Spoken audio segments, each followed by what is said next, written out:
Our next speaker, Umang Shah, has seen the positive and negative outcomes triggered by certain actions across a variety of brands.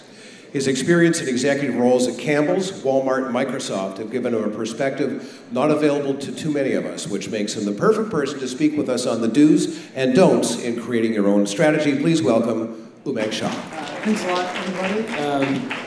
When I actually signed up for this event, it was almost a year ago. These guys actually do a lot of planning, thoughtful. They're really thoughtful about who they bring in. I was at Walmart, so I kind of knew it's about a year out.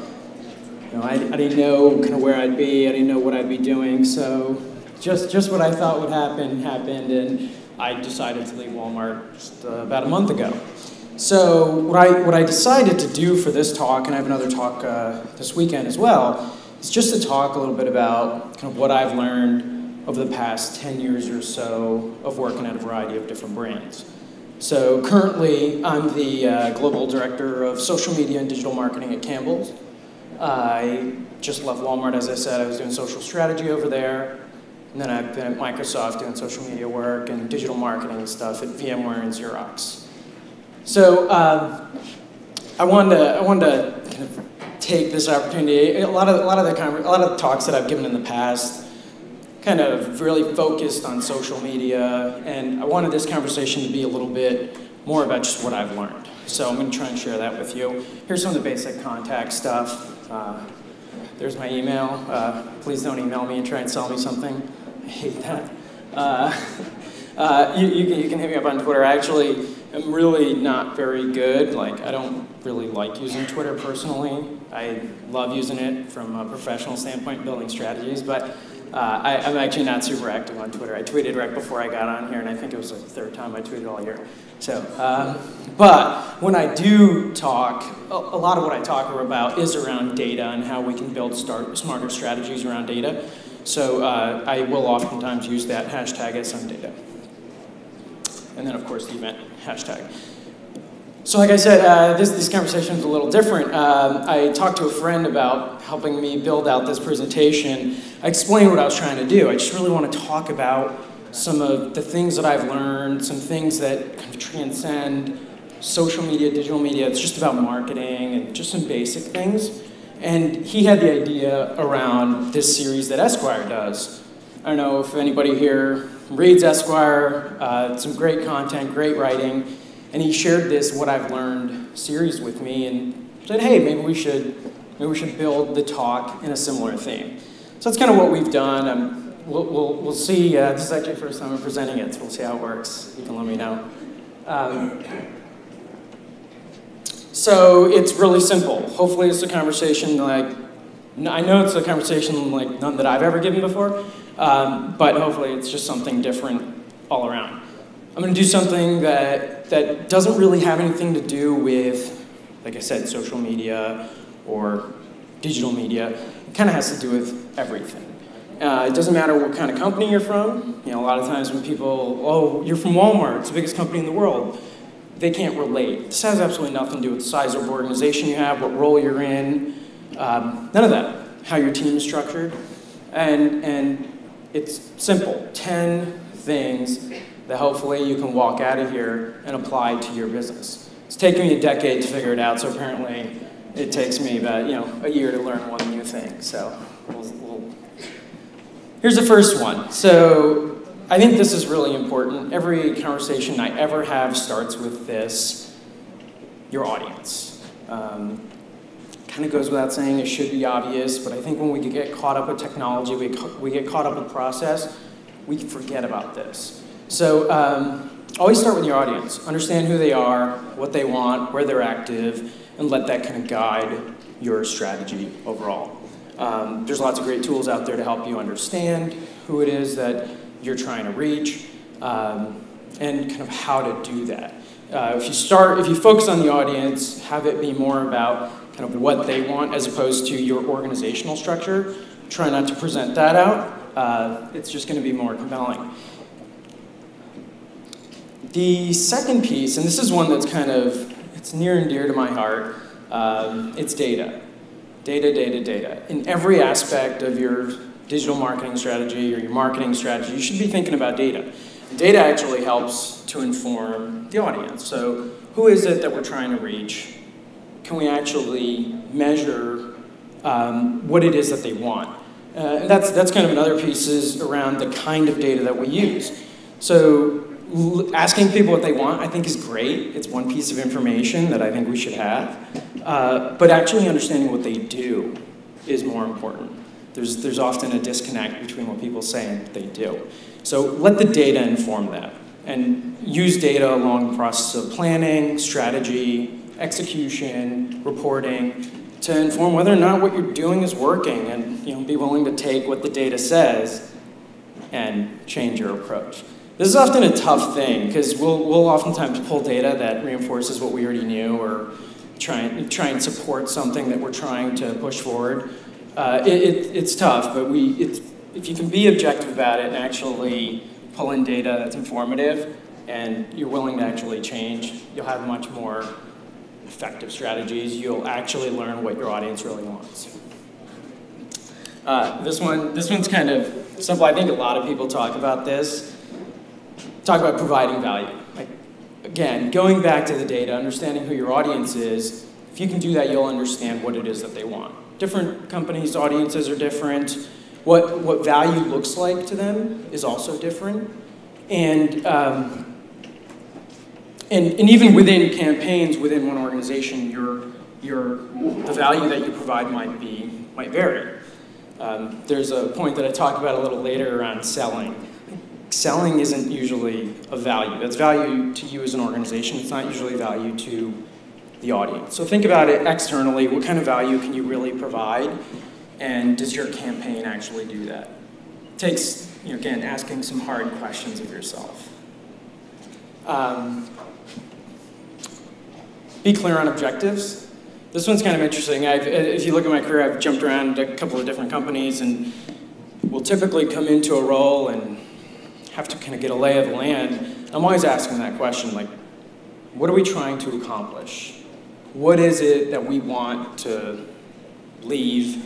What is it that we want our audience to leave this experience feeling? And this is actually a good exercise for you to do yourself, either on your own properties or maybe on a brand that you really like.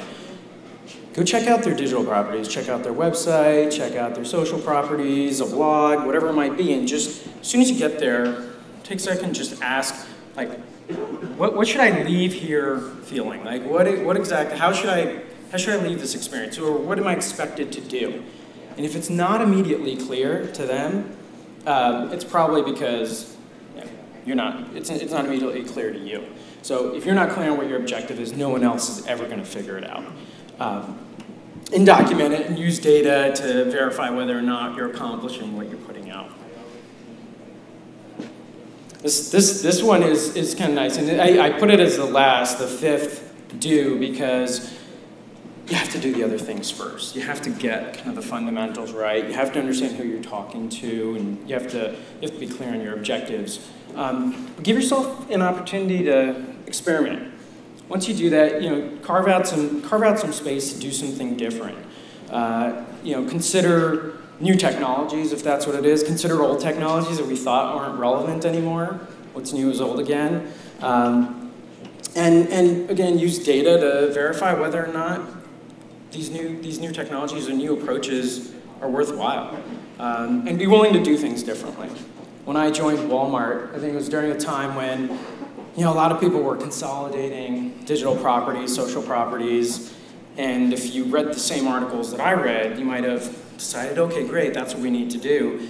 I did the exact opposite because, one, it made sense based on my audience, what we were trying to accomplish, and it just made sense for our brand to have these specific areas that we could engage with on very specific topics.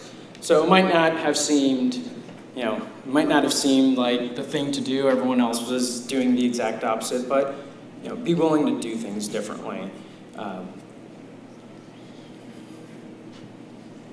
On to the don'ts. There are probably a lot of don'ts, and a lot of these actually kind of weave into each other. Don't get comfortable. Like, things change. Our entire industry is built on the concept of change. It depends on change. I know like, a lot of people get really caught up with things like, oh no, my organic reach on Facebook isn't, as high, it's declining. Well, that's where you have to ask yourself some questions around, well, is my audience there? Are the right people that I'm trying to engage, are they engaging with my content? And if not, well then either make better content, find a better audience, or find the right audience, or leave. That's okay too. Like, go where your audience is, build new channels, invite them to come there. So the idea that things are going to change is constant. Like, they need to change, and get comfortable with that. It's never gonna be the same. This one's great, and I know you guys are all looking forward to hearing Gary talk at the end of the day. Gary actually came out to Microsoft when I was there and spoke to our team. He had a great talk, and I remember this one piece he talked about. I can't remember it all verbatim, but basically this is the gist of it: is digital and social isn't a place to sell. It's a place to build relationships and provide value. He had a great analogy about a 19-year-old guy and closing too soon. It was actually really funny. But he nails it. It's not a place to sell. It's a place to provide value and really build relationships. That might sound romantic, but nobody wants to be sold to. Nobody wants to be convinced to buy something. What they want is a reason to feel good about doing business with you. And that may or may not necessarily directly lead to a sale, but that shouldn't be the goal. Like, there's a bunch of steps in between there, and social and digital are amazingly good at doing those steps in between. Quite frankly, social itself is pretty bad at selling. When you get into digital e-commerce, that stuff gets better, but depending on what you're selling, that might or might not be the goal. So focus on not selling and focus on really providing value. This is kind of an interesting one.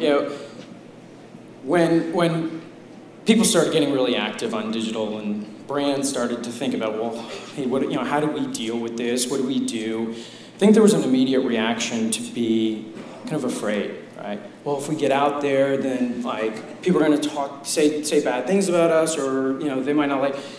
It's going to happen anyways, right? Like this is pretty obvious. It's going to happen anyways. If you're at least a part of the conversation, like you can share your side. You can be involved. You can engage with them. Another area that I've found internally, I think people are really afraid of social. Let's shut down access to Facebook. Let's discourage our employees from going out and being active on social now.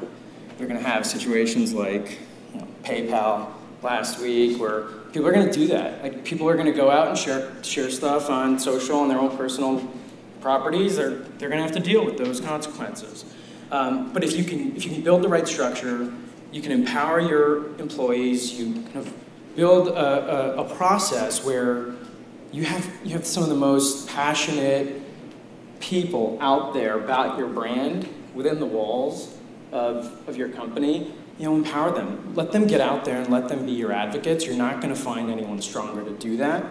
And give them the tools to go out and support your messages and your stories. This is especially relevant in the last few, I think in the last few years. When digital first started, it was just kind of new. Like it was cool. People didn't really know what to do with it. It was viewed as something that like, kids do, right? They're on Twitter all the time. We all know that's changed. But I encourage everyone to not take it lightly, right? This is serious. We have the ability. And I wrote a blog post right when I joined Campbell, and I talked about why I was joining. Campbell's going through this phase where they're redefining their image. They're not a soup company, they're a global food company. And in order to be successful at doing that, they really have to have a strong digital presence. And digital is kind of uniquely positioned to help build that relationship and change, what I call this romantically is changing hearts and minds. Like, it really does sound grand, but it's possible. And I learned that when I was at Walmart.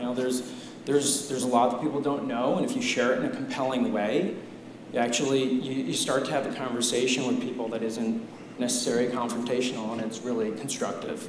And use these tools that are coming out, that are out already, to help you measure just how serious this stuff is. Maybe 5 years ago, we actually couldn't measure ROI. Like, anyone that says they can't measure ROI is doing it wrong. Like, there's a ton of tools out there. Might be hard, might take some work, might take a little bit of leap of faith in some instances, but it's not as great as it was 5 years ago. We have the tools to actually prove whether or not the action that we want to occur with the audience is or isn't occurring. Listen to that and make sure you're clear on what it is you're trying to do, and if it's happening, great. If not, use the data to learn why it's not working. This one I love. Don't forget who you are, right? Everybody, every brand, every person, I encourage everyone from an individual to an organization to have a personal brand that they can stand behind. What makes you unique? What's your unique value proposition? If you don't have one, you probably just haven't thought about it enough, or you're going to go out of business really soon. Because if you don't have a unique value proposition, why are people doing business with you? There's no reason. So understand what that is, and make sure that that embodies your entire marketing approach. We get really caught up with the technology. We get caught up with a lot of things that don't matter, and we start to lose sight. I mean, we've all been on social properties. We've been on websites where you're just like this just feels weird, right? People are, and most people, if you talk to them face to face, don't act the same way. They start to, just going online, being digital seems to cloud people's judgment. Don't forget who you are. Use what's unique about you to build a really unique strategy and tailor it to yourself. All those brands you saw on the first page, they all required a different approach. And the key, overall, we followed this approach of audience, objective, data, all of that stuff, but they're all unique in that we looked at the culture of the company. We looked at what's important to them. And that's what drove those strategies, and that's what made them different. That's what we were measuring success against. So I invite everybody to kind of rethink what they know as digital. Let's stop thinking about digital and social. Let's start thinking about business and marketing. All digital is social. All digital is real time. It's all dynamic.